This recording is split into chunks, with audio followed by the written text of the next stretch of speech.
Schmackamagub. Hey, I got a donation from Jonathan Lee. I believe it's his first time he's donated. And he wants me to put, well, you already know, Metallica, Injustice for All versus Overkill's Year of Decay. Which one do I like more? Year of Decay. Not a hater. I don't hate this album. I do think the 3 that came before it are much better.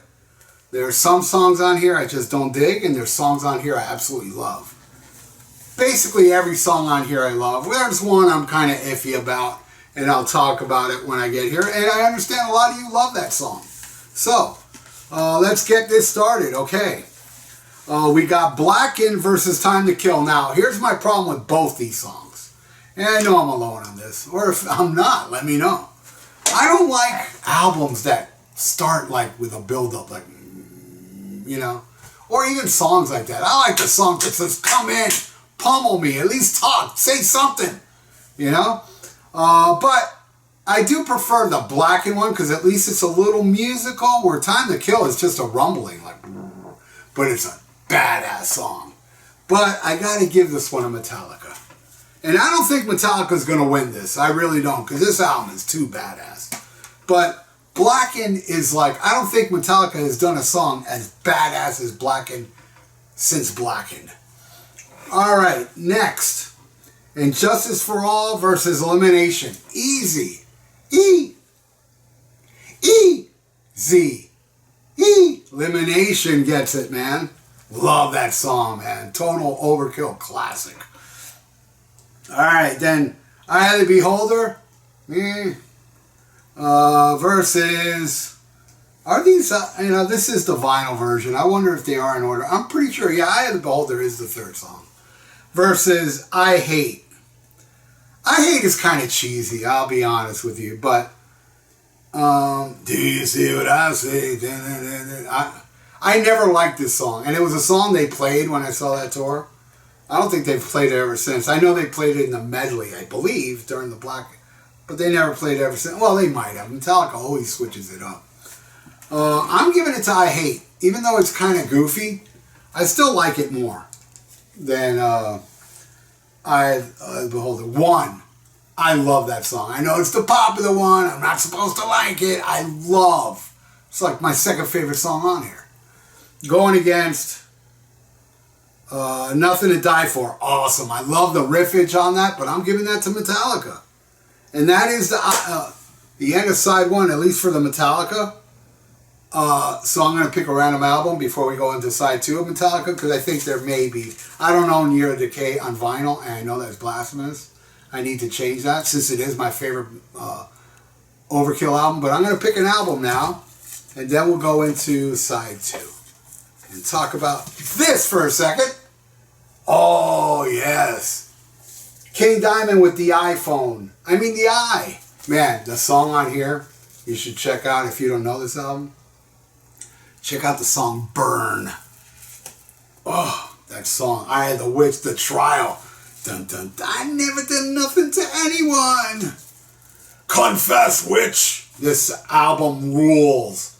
Behind These Walls. Amazing. All right, let's get into side 2. I saw him play Behind These Walls last time I saw King Diamond play. 3-4 years ago. All right, The Shortest Straw. It's an okay song. I don't hate it. It's decent. I don't think it's awesome. And what's that going against? Playing with Spiders, Skull Crusher. Easy. Overkill. Easy. Skull Crusher crushes alright. What a song, man. And by the way, there is a sequel to Skull Crusher on Bobby Gustafson has a band called oh my god, Satan's Taint. I know it's a weird name for a band, but their second, they released 2 albums.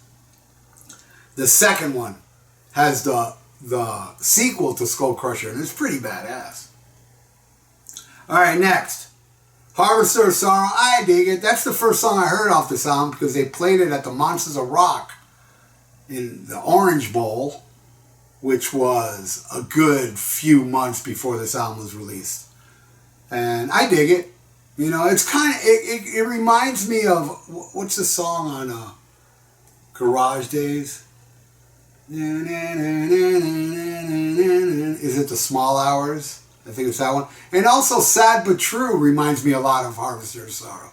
It's got that kind of grind thing.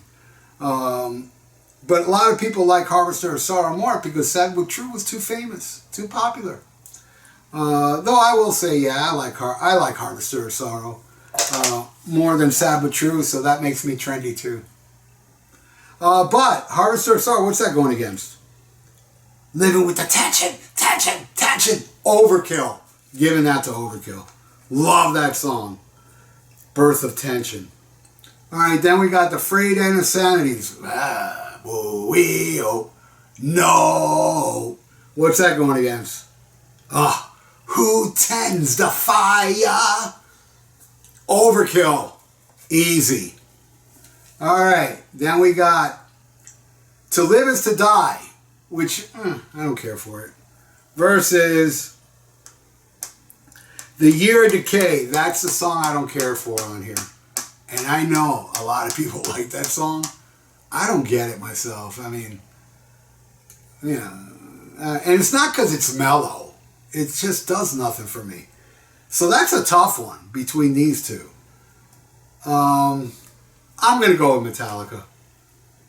Alright, then final. I love Dyer's Eve. I love it. But I know what ends this album.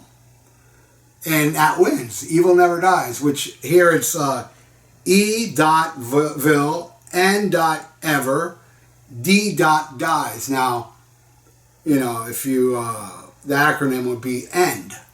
And if you listen closely, I know some of you know this. I'm talking to people that don't know this, man.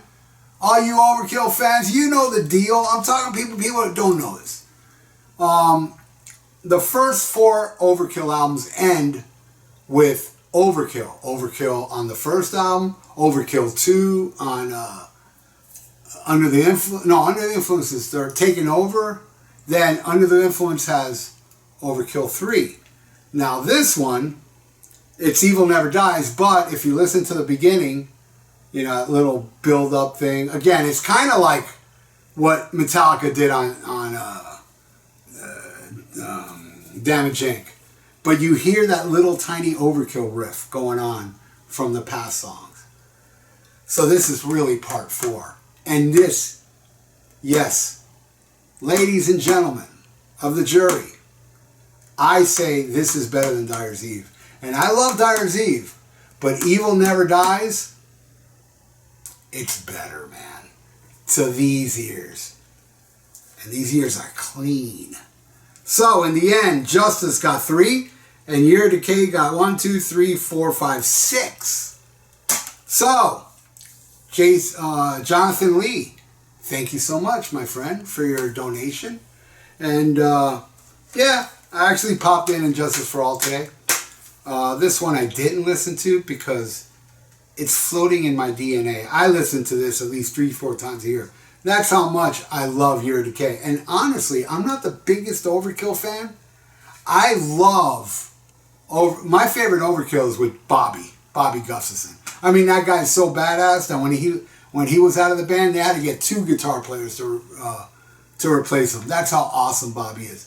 But I'm not saying later albums, you know, I dug Horoscope from the Underground Below. There's a few I did like after that. But none I liked as much as Feel the Fire, Taking Over, and this one. Under the Influence has its moments, but it's my least favorite of the Bobby Gustafson era. So, again, thank you, Jonathan. And if you'd like to donate, I got a PayPal in the description below. And please subscribe to my channel if you have not. So, stay frosty. Listen to Black Sabbath. And smack 'em a gaba.